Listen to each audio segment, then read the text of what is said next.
All right, Jeff. Well, thank you so much for being here. I'm really excited to have you here.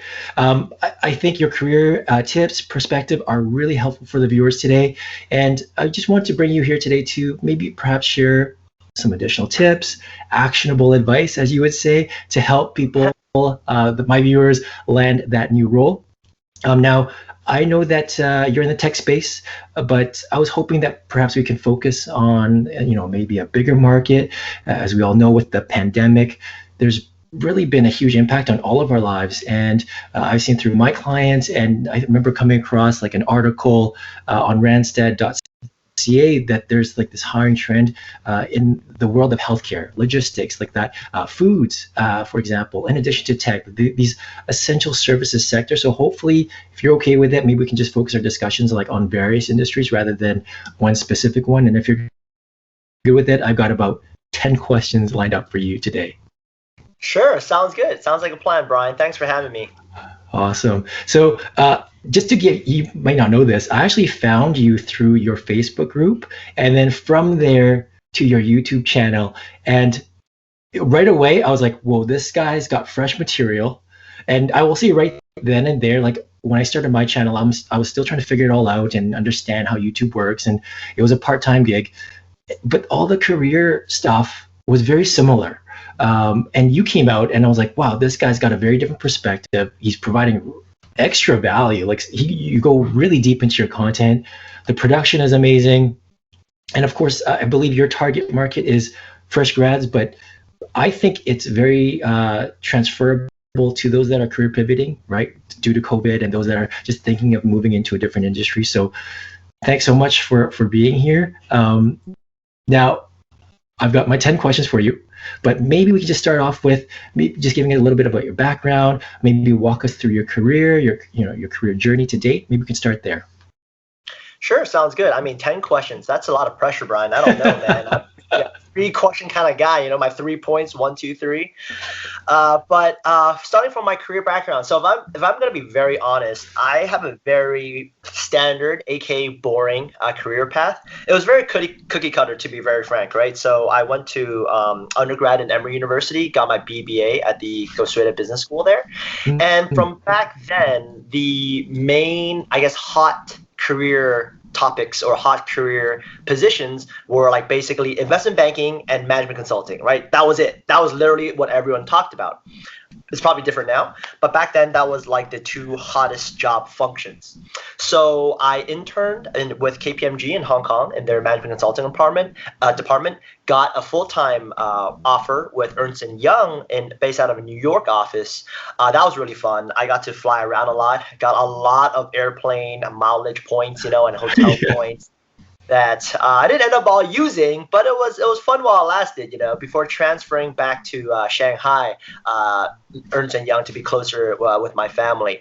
And then I ended up landing, very fortunately, a sales role with Google based out of Hong Kong, where I'm originally from. So it was good to be back home after all those years, and now I'm in Shanghai in the product marketing team. So I like it was like 2-year stints. So nothing crazy. Like I mentioned, very cookie cutter and boring, but it worked out. I really enjoyed it. So yeah, here we are. Very nice. And did you start in North America, or were you primarily in Asia or parts of Asia, or somewhere else? I started primarily in North America. So after I graduated Emory, I went straight to New York City. Yeah. Before transferring back to Shanghai, Hong Kong, then Shanghai again. Yeah. That's very impressive. I mean, the companies you worked with as well, those are heavy hitters that people definitely recognize. Yeah, I was honestly very we'll go into this in a little bit, but if I'm being very upfront, at every point of my success, there was a clear reason, and it was mainly because of another party, like a mentor, like guidance and advice from another person.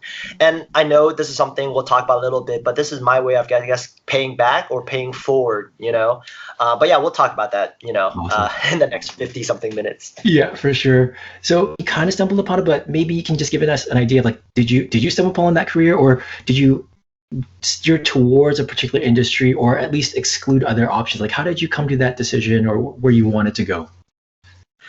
Yeah, so I remember this made a very, I think, lasting impression on me. So basically, when I was in college, all I thought about was finance and investment banking because, again, that's all I knew at that point, right? I was like, oh, getting a job, I'm supposed to make money, and apparently investment bank pays you a lot, so I should probably go to banking. And it wasn't until my junior year, and this is ridiculous by today's standards, it wasn't until my junior year that I realized, oh, there's something called management consulting, thanks to my then good friend Nathan Coe. He was a year above me, and he was a much more ahead of me in life. And he was telling me about this management consulting industry and how he's applying to be one. And after learning more from him, I remember thinking, wow, this sounds great. I get to work with a variety of different clients over a shorter period of time, like go on different projects and engagements, right? Traveling to different places, meeting different people, and just being exposed to a diverse set of industries. So I thought that was something I would pursue, and that's actually how I started on that path. Of course, at the same time, there are some embarrassing stories where I kind of tripped up. That's like an understatement. I tripped up with investment banking interviews, so I'm not saying I had a chance to be in finance, but it worked out. I really enjoyed my 2-year stint in management consulting. Yeah. That's awesome. And so obviously it looks like you're on the right career track. You're very happy in your role. You've worked with these great companies. Why are you starting a YouTube channel and the Facebook group? What got you there? Like, that's extra work for you. Maybe give us some insight as to why you did that. Yeah, so there's the honest answer and really, really honest answer, right? So I think the honest answer, I think we'll talk about this a little bit more, and this has something to do with, how I embarrassed myself interviewing when I was younger, and I wanted to, make sure more people didn't fall into those traps. But long story short, I made the YouTube channel for like younger me's, like younger Jeffs, like if I were back in freshman, sophomore, junior, senior year, or even doing my first job, I wish back then there was just an easy to access resource that would help me navigate job search and interviews, right? So let me be clear. I think when I was a junior, when I was applying for my first internship, there were definitely great resources from back then, for sure. I was either not proactive enough or I just wasn't able to find those resources, and act on it. Most of it's going to be on me. That's my responsibility, right? But like simple searches couldn't tell me a way to stand out when it comes to, cover letters, resumes, or just interviews, right? So right now, all these years later, I want to share some of the learnings that have worked for me in an easy to distribute way via YouTube for those, I guess tech savvy younger users, which I honestly was not back then. I didn't even actually have a smartphone until sophomore year, if you believe it or not. It was ridiculous time. But anyways, that's another thing. That's actually probably a bad thing to admit when I'm working at Google. But anyways, so long story short, to answer your question, I wanted to just make sure I can consolidate a list of what I feel to be best practices in a very simple format via video, cut right to the chase, and have the users who need that consume it anywhere they want, and just get better at it and make fewer mistakes than I did back in the day. Yeah. So let's talk about career transitions. I think one of the challenges that a lot of people face is just having little relevant experience or no experience. Do you happen to have any advice for those types of people that are in that situation? Maybe how they can better address that issue, from a resume point of view or perhaps an interview point of view? Sure. I just want to confirm, just to make sure I understand the question. We're talking about mainly perhaps about fresh graduates on their first job who are trying to make a transition to a different industry, right? With very little background, Exactly.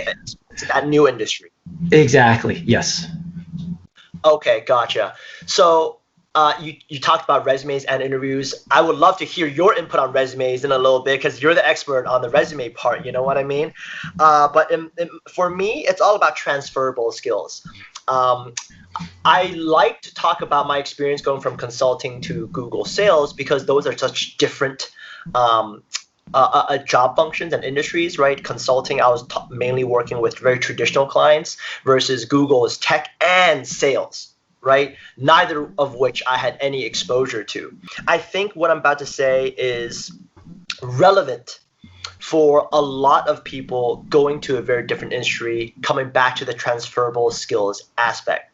For example, in management consulting, I learned a lot about project management. I learned a lot about stakeholder management as well, right? Influencing others when you don't have proper authority.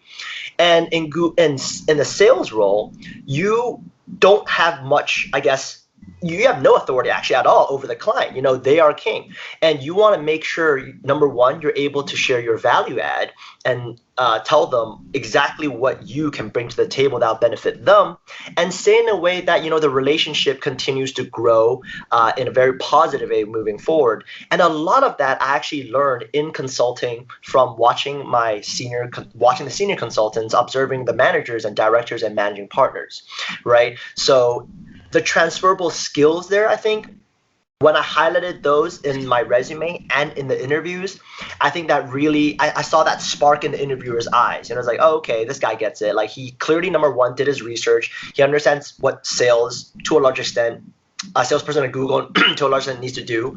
And he was able to address my concerns by talking about his previous relevant experience. While it wasn't in sales, it was about the methods he used when he was in consulting. So to sum up this very long rambling answer, Brian, I would say transferable skills is key, I think, to highlight and to really understand yourself too when you're preparing when going into a new industry. Yeah, I think a lot of people struggle on figuring, okay, what are the transferable skills and then how to communicate that. You mentioned that with regards to resume, how do you communicate on a resume? And I think really what comes down to having a really tailored resume. If you want to get into sales, I feel like you've really got to make it look like on paper that you look like a salesperson, or at least the best you can. And if that means leveraging your transferable skills, that's fine. And there was another thing you mentioned. It was actually in your Facebook post, the value proposition. And when I see the value proposition, I use that same language, but maybe in a little bit different context. But really, it comes down to, like, if I put Brian in front of the hiring manager and his arch nemesis in front of the hiring manager, how are you guys different? And then whatever that is, it's got to be in the resume, and you got to hit home on that message again on the interview, and then using your transferable skills and the right examples to kind of back that up. Totally with you. Definitely. I mean, I like how you use arch nemesis. That one very extreme, you know, but I get it, because it means like, I really want to beat this person. You know, I guess that's part of the reason you chose the arch nemesis as opposed to just a random stranger, right? That's a really good way to think about it, man. That's intense, but hey, whatever works, right? Yeah, man. It gets the emotions riled up, and that's that source of inspiration, at least for me. No, definitely. No, I'm gonna start using that myself too. Wow, that's great. So let's talk about personal brand. And a lot of career coaches, say you have to have a personal brand. To me, it's a little bit subjective, but I'd love to understand from your point of view, what does that mean to you? What constitutes a brand? And how do you think people can cultivate that even more so? That's a really good question. Obviously, brand positioning is something we talk a lot about in product marketing, right? And that usually always applies to the product, the solution that we're responsible for. When it comes to, I think, a person in context of a job seeker, I think I'm very aligned with you, Brian, on how it's very subjective. And the value proposition of a personal branding for, I guess, young professionals, I might be too inexperienced in this area, but I don't think it's a great use of time to really worry about your personal brand if you're a fresh graduate, if you're a college student, or you just started your first job, right? Because you can start building that up, you can be mindful of it, but there's no way in your few years of work experience you can have a strong personal brand that you leverage moving forward, right? The way I think personal branding is more like from a more experienced or senior perspective, like what are you known in the industry for? I might be oversimplifying a little bit, but in my mind, what comes to my mind is, let's say, a recruiter or executive headhunter, right? If they're trying to fill a more executive level spot, who do they shortlist right off the bat? Okay, I want A, B, C, D, E, right? That, in my mind, is an example of a strong personal brand. They didn't have to go on LinkedIn to search for, who is the vice president of, this industry in this job function, right? They just thought, okay, it'll be great to have Brian Yam, and I'm going to reach out to him. That means Brian Yam, in this aspect, had that strong personal brand for the headhunter recruiter to be top of mind for. right? And I'm not sure that's something that is possible or even useful when you just started out in your career, you know? So long story short, I don't think personal brand is something we should forget. I think young professionals, when they graduate, should have that at the back of their minds as a progression in their career, but it's not something they should probably prioritize in that phase of their life. I mean, I would love to hear your thoughts on this, Brian. But I think, yeah, those would be my 2 cents on personal branding. Yeah, I'm 100% with you. I mean, if you're starting out or you're pretty new in the career, it's like almost like a small company, right? No one really knows your brand. You could have the greatest logo. So at the end of the day, it doesn't really resonate yet. You just don't have the momentum. I'm a huge proponent at that point. It's all about skill set, that experience, and then over time, people get to know what you bring to the table, and then your brand slowly builds as a result. 100% agree. I think there's a part of me that feels like there's a lot of emphasis on branding, but you need to have the right context. And for some people, it's the right thing to do. Others, it's like keep it in mind, but it's not your first priority. Let's talk about LinkedIn. And you've got some really good videos on LinkedIn. Perhaps can you share some tips on how to maximize that LinkedIn experience and how people can get the most out of that platform, especially if they are brand new in their career. Maybe they just got their LinkedIn profile and they're just connecting. What are some tips, the big three, or whatever you want to share?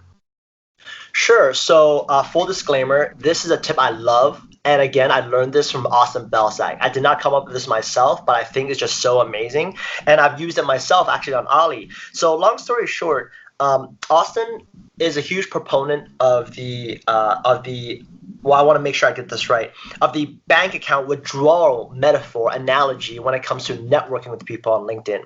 So long story short, let's say I'm hoping to network with you, Brian.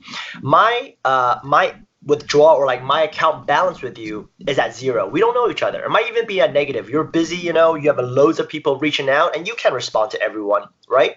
So every comment that I give, every comment that I add to your status updates, every meaningful connection message that I send out is like a positive balance. I'm like depositing money. Let's say a thoughtful comment that adds to your status update, $5, let's say. A meaningful connection request, instead of just a default, I click here to connect, I did some research, I mentioned, some of the things you've done in the past, I sent it over to you, another $3, let's say, right? And then every week you have an update on LinkedIn. Every week I comment something meaningful. You're gonna know who I am. After 2 weeks, 3 weeks, 4 weeks, you're gonna be like, this Jeff guy is pretty interesting person. Okay, cool. That goodwill starts to build up, right? Like, we're people, we're humans after all. So when one day I want to make a withdrawal, let's say, hey, Brian, it would be great to pick your brain for 15 minutes around this specific issue that I have, or advice that I would like to hear from you. That's like a $50, withdrawal. Okay. If I have the $50, in the bank, that withdrawal is going to be fine, if that makes sense. So when I first heard about this analogy from Austin Belsack, I think last year, I just thought it was so relevant. If more people started to think like that, number one, they'll be more comfortable networking and reaching out to people on LinkedIn, and number two, understand that they just can't. It's not the other person's fault if you just reach out and you don't hear anything back, right? Mm-hmm. Because the other person, Brian in this case, is just way too busy. Now, of course, all that being said, how should you actually go about it?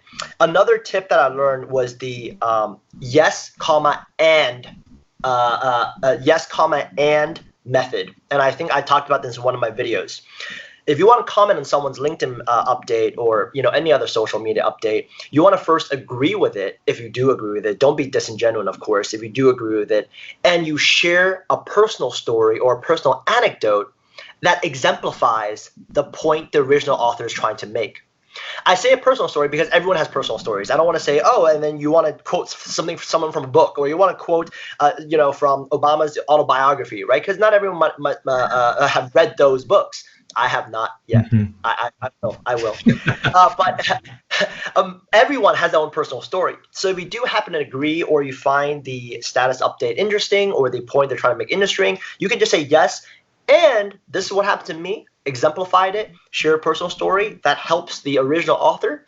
And it shows them you're really bought into whatever they're talking about, right? So I think that's one of the easiest and most impactful tips I would have for people trying to network more on LinkedIn. That analogy too, I never thought of it that way, at least from a LinkedIn standpoint. But as you're talking, I'm like, and we should even add that to our life, like just how we work with people or even network just casually. Like, when you give or offer value, somehow value comes back to you, right? Like just that karma aspect of it. But awesome, love it. So going to the interview side of things now. Obviously, your channel has a lot of great videos on interviewing tips. But what about for someone that has very limited experience? What are some tips that you could share to help them do well in an interview? So that's a very broad question, as you probably imagine, right? There's so many things you can do to stand out in the interview. I would say, and I could talk about everything from like doing research on the company's earnings calls and their, or earnings reports, to networking and finding out, to talking to people working those roles, connecting with them, having them vouch for you even before you walk into the interview room, right? But if you're talking about interviews specifically and how to answer questions, I'm just such a huge proponent of the Carl method, and I've brought this up multiple times, so many times in fact some of the viewers know exactly what I'm talking before I even say it. Like one of the comments, like, Jeff, even before we got to that point, I knew you were going to talk about Carl because you just talk about it too much, But for those of you who might not know what Carl is, it is a very good, I think, alternative to the STAR method when answering behavioral interview questions. Carl stands for context, action, results, and learnings, right? One of the biggest differences between Carl and the popular STAR is the learnings aspect. For STAR, most people end their story with a result. Oh, and my biggest weakness was this, but I did that, and now I'm better. That was like the result, right? Or let's say a very impactful like sales project. The result was I increased sales by 30% year on year. That was a result. They end right there. However, I think especially today, you want to show the interviewer you're able to review your performance, review your experience in a very objective way, and give feedback to yourself. Right? That's the learnings aspect. What did you actually take away or learn from that experience? It shows the interviewer in a very straightforward fashion that next time, if you're in a similar situation, what you would do. And that's really what the interviewer is looking for if you think about it. The whole reason they ask you, tell me about a time when you did this, is you want to understand, are you able to apply the learnings and takeaways to a future scenario? Right? So in my personal opinion, Carl is applicable for like 99% of questions when most people still use the STAR method. Of course, that's not to say the STAR method is not a good starting point or is irrelevant. For example, I would always recommend people on their resume bullet points follow the STAR method, right? You want to talk about the situation really briefly in your bullet point for resumes, the task, what you did, and finally the result in a quantifiable way, right? If you put learnings in your resume, that's like too wordy. It goes on for too long. So Carl is saved for interviews. STAR, in my opinion, is saved for the resume bullet points. STAR is oversimplified. It just feels that way, or they just think, okay, if I follow this formula, that's it. This is a killer bullet point or talking point. I don't think so. And I think the learning side of it kind of stretches that muscle. Like, actually, you've got to put a bit more context to the whole situation, which brings us to the C in Carl, right? That context piece. So let's get a little bit more personal. Can you share a personal lesson that transformed you to be better prepared for interviews moving forward? A personal story that transformed me, right? Yeah. So this is actually what I was thinking about when you asked me why I started the channel, because this is, I think, very related, right? So I mean, I was very upfront with a lot of my friends who asked me the same question. I had a very, very embarrassing experience when I was interviewing for an investment banking internship back in, I think it was junior year. I don't think it was sophomore year. I think it was junior year. So long story short, one of the big bulge bracket banks, they were hiring out of Emory, right? They would fly some of their senior people over, interview some juniors and seniors for internship and full-time roles before making a decision basically that week, because there was a very quick hiring pace. Now, I did some decent preparation for that interview specifically. I remember it happened very early on in the year. I wasn't taking the interviews too seriously, and I wasn't proactive enough to find the resources that would help me prepare in a very strong way. Long story short, I asked some questions in the interview that basically made the interviewer laugh in a very negative way. Not only were the questions, I guess, looking back, not relevant to the role and the interviewer, but I asked it for the sake of asking it. I read somewhere, for investment banking interviews, you should ask about what their thoughts on the recent mergers and acquisitions are, right? It sounds great on paper. And then I would look at, in the last 2 weeks, there's a big, acquisition from this bank for that. Okay, so let me ask the interviewer. And the interviewer, I remember he would literally laugh and said, Jeff, like, what do I do? I was like, oh, well, you're the MD of this and you're responsible for that. He was like, is this even relevant to what I do? And then I was like, nope, I honestly don't think so. He's like, so why did you ask a question? So embarrassing, I think in this case, in the understatement, it was more of a humiliating experience, but I learned a lot from those 3 minutes, I think. It made me realize, dang, like basic research is not like doing research. When someone tells you to do research, it's not enough. That is not the right answer, right? You have to take in the proper context. You have to understand why you're asking the question instead of memorizing a bunch of questions and asking it for the sake of asking it, right? So I would say that is the defining moment for me to want to, never have that happen again. Of course, I didn't even think about, sharing my experiences back in the day, back when I was undergrad. But when I was starting my YouTube channel, that memory resurfaced. I was like, if I could even just help one person not have that experience, that would be pretty good, So I would say, to answer your question, I'm not sure if that was too personal or whatnot, but wow, that was probably what I'm defining.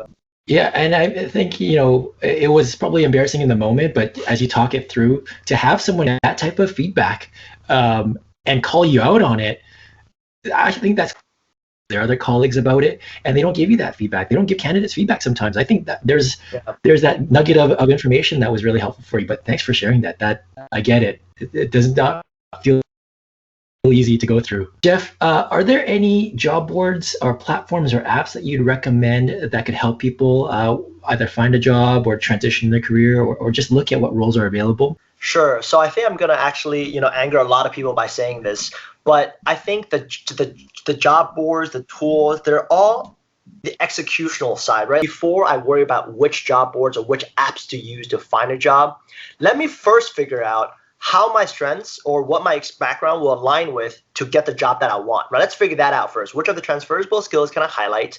Which companies do I admire? Know that first.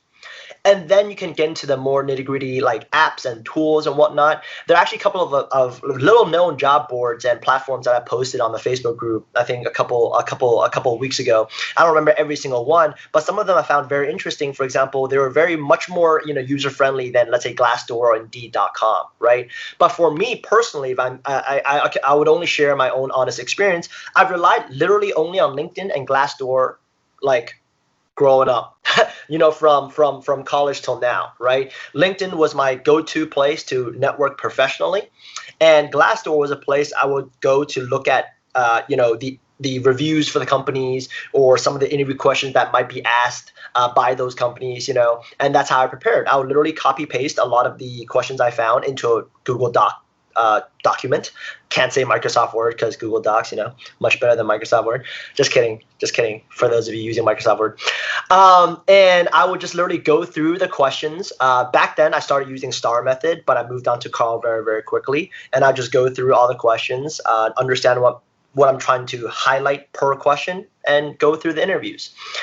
So I would say, again, I know this not need the answer you're looking for, Brian, but I think sticking with the basics for me back then at least worked. Glassdoor or LinkedIn. Awesome. No, it's a dose of reality check. I think that people need to hear sometimes, and I appreciate that perspective. And that's why you're here, right? Last question of the day. So in your opinion, what are some of the hiring trends, the job hunting trends that in the next year or maybe the next 3 to 5 years? Man, so this is when again I was listening to this podcast from Austin Belsack. Man, I promise you, he's not paying me to say any of this. Like, he really doesn't know who I am. I just, I'm a big. I think I think he's a very strong character in this field, and he's someone I'll definitely look up to. But I think one of the trends for sure that will stay is going to sound basic, but I think a lot of people underestimate the importance of this, which is virtual interviews and virtual networking. How to get good at both of these things. Let me give a very specific example. I know, Brian, we're talking about young professionals who are trying to like pivot into their careers, right? But a lot, like this one experience I heard very recently, and I deep dived a little bit on, is how current juniors and seniors in schools who are taking classes remotely are networking for the remote career fairs, for the virtual career fairs. So I think me and you, back in the day, we had the privilege, we can say privilege now, we had the privilege of going to offline career fairs, right? Where companies would set up their little booth in a big hall, and we as students or young professionals would walk around, talk to each, the people from each booth. Could be alumni, could be a recruiter, could be a hiring manager, right? And understand more about the company, shake their hands without wearing a mask, smile at them, and talk within, 2 feet of each other back in the good old days, right? So we had that luxury, and that was a really good way to build connections looking back, right? If you shook this person's hands, you could vouch and like, this person is, I can make an assumption and about him or her after conversing with that person for 10, 15 minutes or whatnot.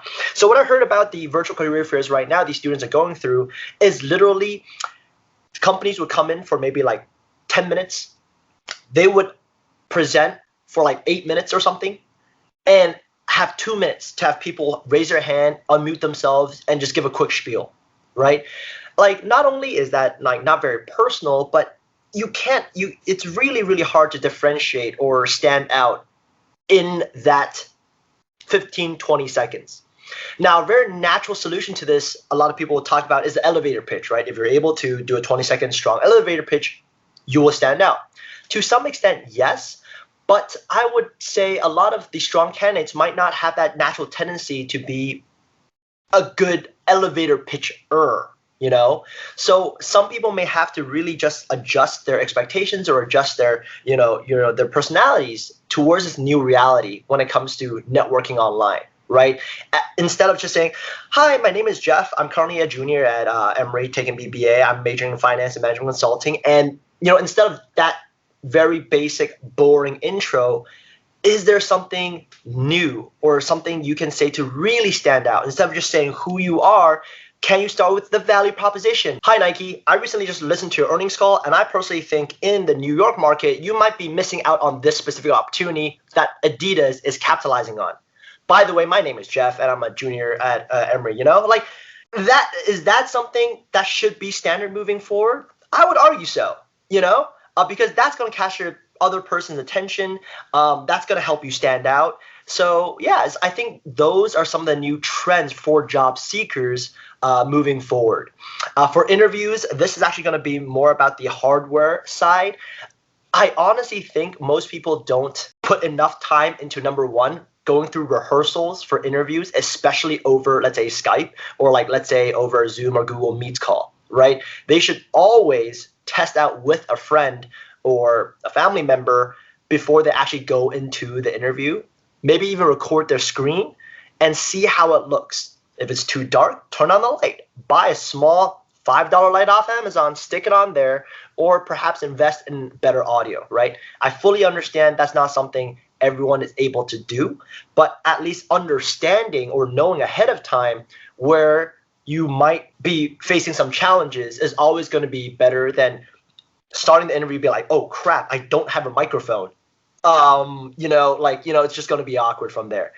So those are some of the things I think, the basic things I think more people should put more effort and thought into, as opposed to thinking of a like fancy way to blow the interview out of the water. You know what I mean? It comes down to the fundamentals, like it's like weightlifting or like martial arts or something. Come back to that fundamentals. You mentioned like it's a privilege, or we had the privilege or the luxury of shaking hands. I miss that, and that creating that first impression that way, and Yeah, you're right. This is a completely different dynamic and a completely different challenge. I'm curious to see how that impacts the demographic 10 years from now, the level of the quality of employees, the quality of work we all put out. I'm really curious to see what's going to happen, but interesting points. And thank you so much for doing this.